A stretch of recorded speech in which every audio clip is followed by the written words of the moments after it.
verses about speaking in tongues. I've spoken in tongues only twice. And yet, it doesn't make me feel less of a Christian.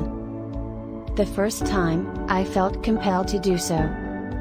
I had just finished my compulsory foundation class session in the church. And as a requirement, we should all speak in tongues.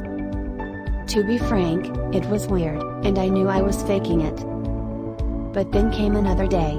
As I was praying at home, I felt a surge of power within me.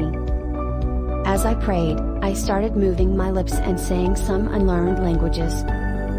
This was the first time I spoke in tongues, and it was a natural and powerful experience. So, is speaking in tongues for every Christian? Should we still speak in tongues in the church? Are there Bible verses about speaking in tongues that can explain more? Isaiah 44:3. For I will pour water on the thirsty land, and streams on the dry ground. I will pour my spirit upon your offspring, and my blessing on your descendants. Isaiah 28:11. For by people of strange lips and with a foreign tongue the Lord will speak to this people. Acts 2:3-4. They saw what seemed to be tongues of fire that separated and came to rest on each of them.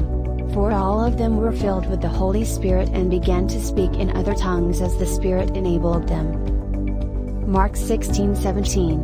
And these signs shall follow them that believe, in my name shall they cast out devils, they shall speak with new tongues. 1 Corinthians 14:2. For anyone who speaks in a tongue does not speak to people but to God. Indeed, no one understands them, they utter mysteries by the Spirit. 1 Corinthians 14:3. But the one who prophesies speaks to people for their strengthening, encouraging and comfort. 1 Corinthians 14:4. Anyone who speaks in a tongue edifies themselves, but the one who prophesies edifies the church. 1 Corinthians 14:18. I thank God that I speak in tongues more than all of you. But in the church, I would rather speak 5 intelligible words to instruct others than 10,000 words in a tongue.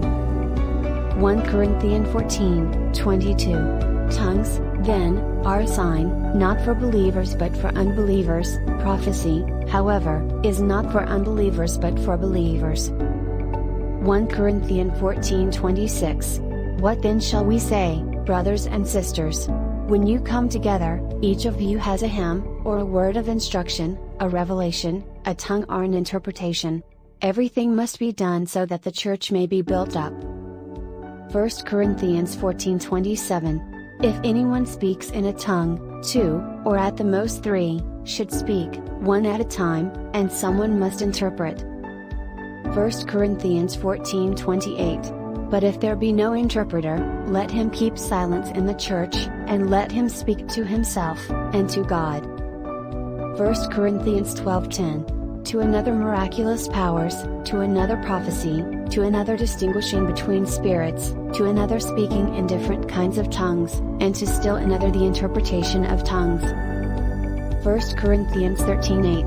Charity never faileth, but whether there be prophecies, they shall fail, whether there be tongues, they shall cease, whether there be knowledge, it shall vanish away.